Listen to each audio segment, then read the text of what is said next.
my teammate, he's a project manager. I think he joined Atomic like a month ago. And he, for some reason, the project that he was managing is a podcast which is very, very popular. And he's done an incredible job so far. Now, one of the guests on this podcast recently was Alex Hormozy. And I have immense respect for Alex, right? Like, I used to watch him like 2 years ago. I've read two of his books, and they've helped me in my business when I was a little younger. And when I was just starting out, I think Alex's content was great. I used to consume it quite a bit.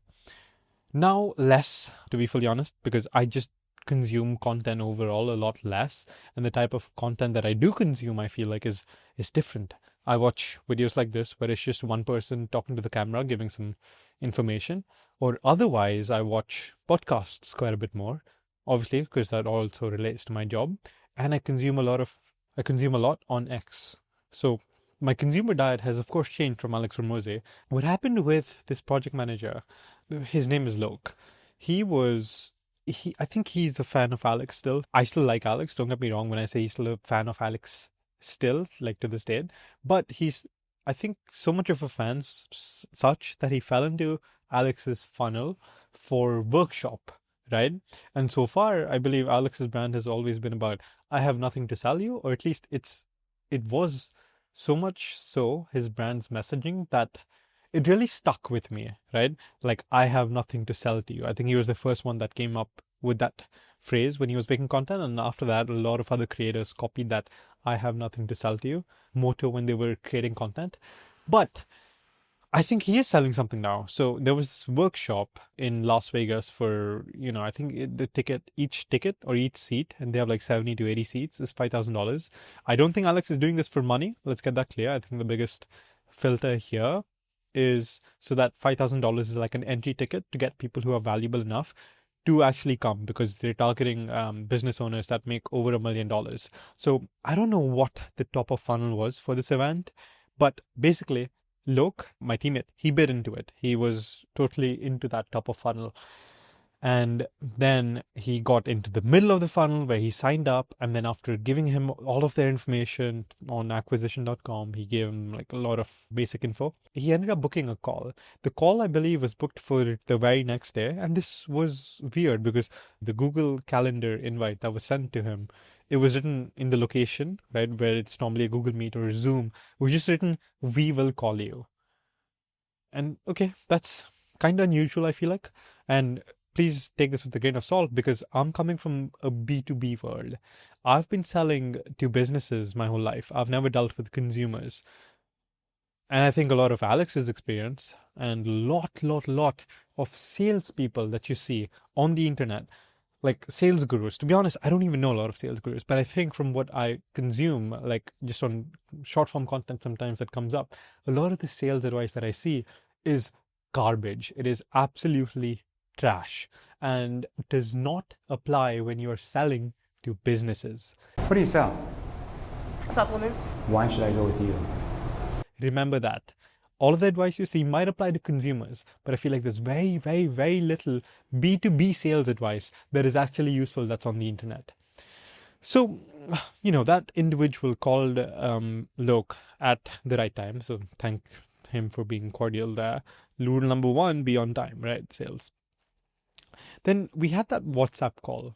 And in this, immediately, just there's this one tonality of a salesperson where you're being sold to. And I feel like that tone has a lot of ups and downs, like gotcha. Yeah, so what do you think is the biggest difference? And they always start with a higher pitch and end with a lower pitch towards the end of the sentence, because that's 1% higher conversion, or that's some study showed that, or one sales guru gave one piece of advice once, and all the salespeople try to adopt this one tonality that I absolutely hate. Here's the best way to show that you're a professional in the first 10 seconds of every single sales call or interaction you're ever going to be in. How do you raise your status? It's by using your tonality. Like, whenever I hear that tonality, I don't know, I'll put like a clip here maybe of what I'm talking about, but every time I hear that, I'm like, fuck, I'm being sold to by some sales kid. That's immediately what I envision. And biggest thing here is talk like a human. don't try to perfect your tonality, right? Okay, maybe this works for B2C, but I think one big thing that perhaps Alex or his team, or maybe a lot of other folks also miss here, is the fact that you're selling to a business at the end of the day. And I don't know how most businesses operate, but I am not coming from a sales background, but I've learned sales the hard way. I've learned sales through getting rejected on a lot of offers. Luckily, I've had a head start because my co-founder has been in sales for a long time. I think I picked up sales pretty quickly. And I know what he's doing here. Like I feel it. Like I can just sense it, right? Where number one, he takes frame of the call. He tells me, yeah, so this is we're going to do this in this call. Sound good?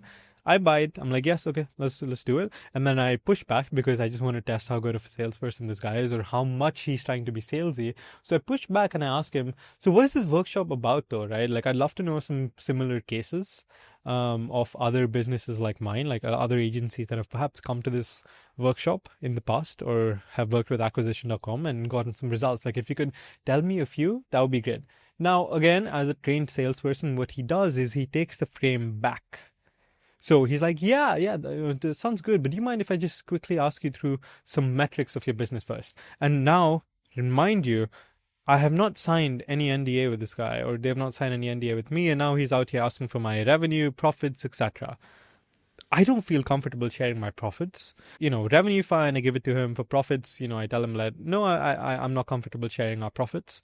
And then the next thing he asks is, oh, can you give us a ballpark then? I'm like, fine. This is probably a script over here. So yeah, I gave him a ballpark. And then from there, we continue. And he was like, so what is the biggest constraint? Why do you think you haven't been able to do that yet?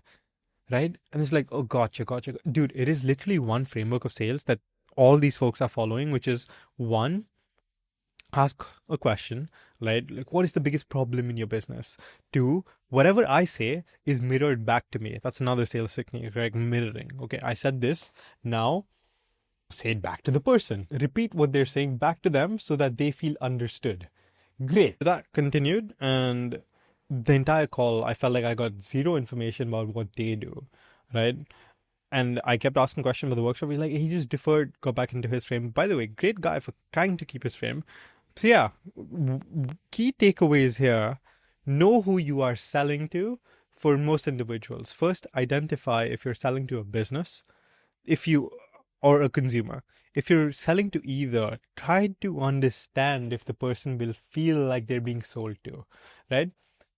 Now, at the end, I got to give credit to the person that they tried to decredibilize themselves. But I've been in sales like for 2.5 years now, and I just know what the guy is doing. So there's another technique in sales called like decredibilizing yourself to actually end up getting more credibility. So at the end, he's deselling, where he is being like, yeah, so I don't know if the workshop will be perfect for you guys. To be honest, we have quite a small room, so maybe it's not right for you. When I was pushing him on like, okay, well, how does this apply to us? And pushing him on a few questions, like, maybe it doesn't. I think that's up to you guys to decide. The room is pretty small, and then he's creating scarcity over here.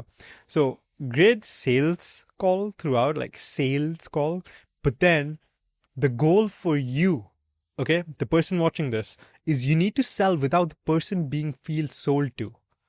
This might work for consumers. All these sales tactics might work if I was a random guy walking into a gym to lose weight. If he asked me about my problems, repeated them back to me, and I didn't know shit about sales, I'm sold, right? But when you are in sales, when you're a business owner, it's not going to work.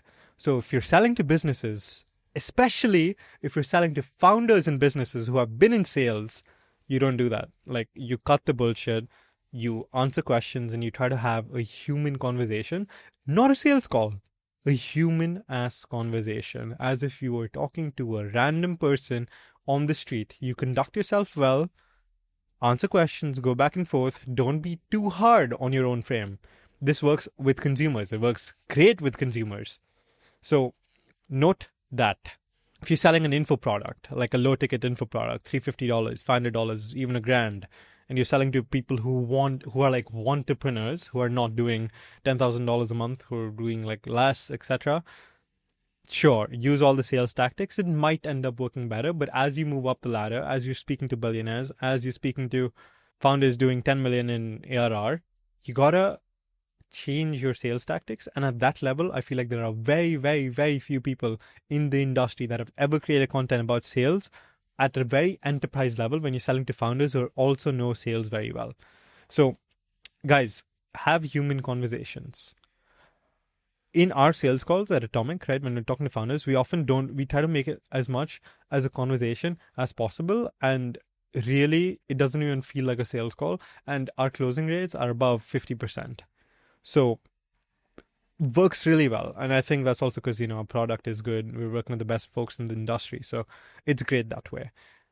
Now, point to note for you is consumer facing, do all your sales stuff, might work better. Business facing, really high level sales, you don't even try to sell. You try to have a conversation. That's it. And in practice, what this is like, you give a demo of your product. You answer questions. You give information. You're not just asking questions. You're actually speaking about what you do. What is your background? I'd love to humanize you instead of you just being a salesperson to me. And yeah, so that's some feedback on your sales calls, whatever sales calls you're taking, especially if you're taking it with high-level folks. You're not selling. You're having a conversation. You're not just trying to find out about the other person's problem. You are finding out about their problem, but you're making it in a conversation where you give information about your product, you give information about you. You don't make it feel like a just question, repetition, bridge between the gap selling essentially. And you speak like a human. You don't become a tonality. Gotcha. So what would you say is the biggest point of constraint holding you back from scaling that division? Yeah, no fluff. Speak normally. Cut the shit.